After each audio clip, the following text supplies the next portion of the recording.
All right, today we're going to unpack a pretty wild performance report for a trading tool. The goal here is really simple. We're going to try to understand not just what happened, but how, and, the most important part, why it all went down.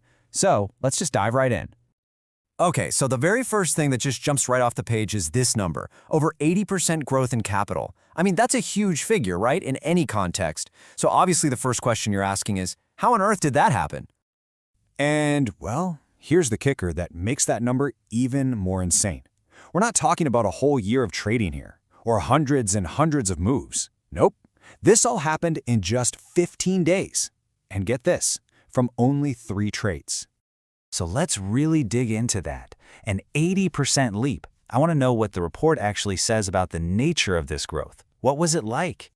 The source analysis itself has this great phrase for it. It calls it a robust capital evolution, seeking ever higher levels. So what they're saying is, look, this wasn't just some lucky random spike. It's being framed as a really sustained, powerful upward move. Okay, so what was the engine behind all this? What actually drove these results? Well, that brings us right to our next section, where we're going to look at the specific tool at the very heart of this report.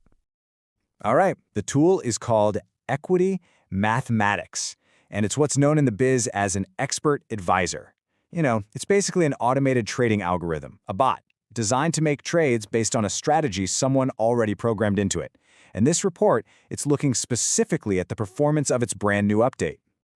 Okay, now for the main event. We're going to dissect the 3 specific trades that really define this 15-day period and, led to that incredible growth we saw.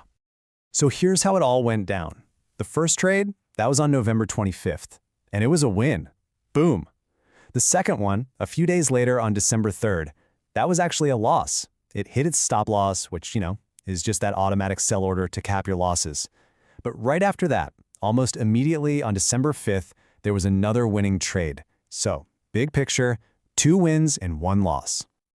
And you can see it perfectly on this chart from the report. It just lays out that whole sequence for us visually. See those 3 executed orders? The 2 really tall green bars? Those are the winning trades. And that single blue bar sandwiched in the middle? That's our 1 loss. Okay, so seeing the individual trades is one thing. But the real question is, how did that, 2 wins and the loss, translate into that massive 80% growth? Let's take a look at the visual evidence, the capital's journey itself. This graph right here, this pretty much tells the whole story. This is the capital, how it evolved over that 15-day period. Let's break down what we're actually looking at.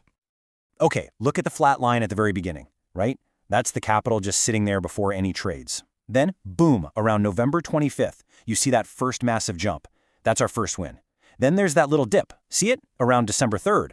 That's the small hit from that single loss. But then, look what happens next. A final, really powerful climb from that second winning trade, pushing the capital way up to a new high.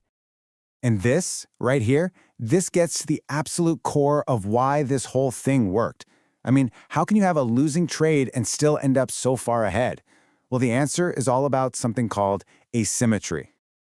I mean, that's the big question, isn't it? You lose a third of your trades, how in the world do you end up with an 80% gain? It just doesn't seem to add up. Well, the answer isn't about how often you win, it's about how big you win. And this chart, this chart from the report just answers that question perfectly. Just look at the sheer size, the financial volume of the winning trades. You see those tall green bars? Now compare them to the volume of that one little losing trade. The difference is, well, it's massive. So here's the crucial point.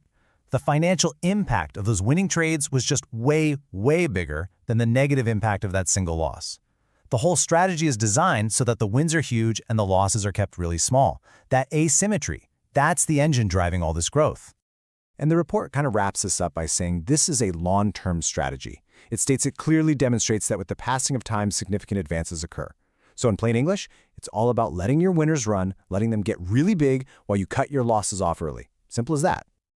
So that really leaves us with a final thought, doesn't it? This little 15-day snapshot, it shows a really powerful idea at work. Taking 2 big steps forward and just 1 small step back can create some incredible momentum. And the question this report just leaves hanging in the air is, if this is what can happen in just 15 days, what does the future hold?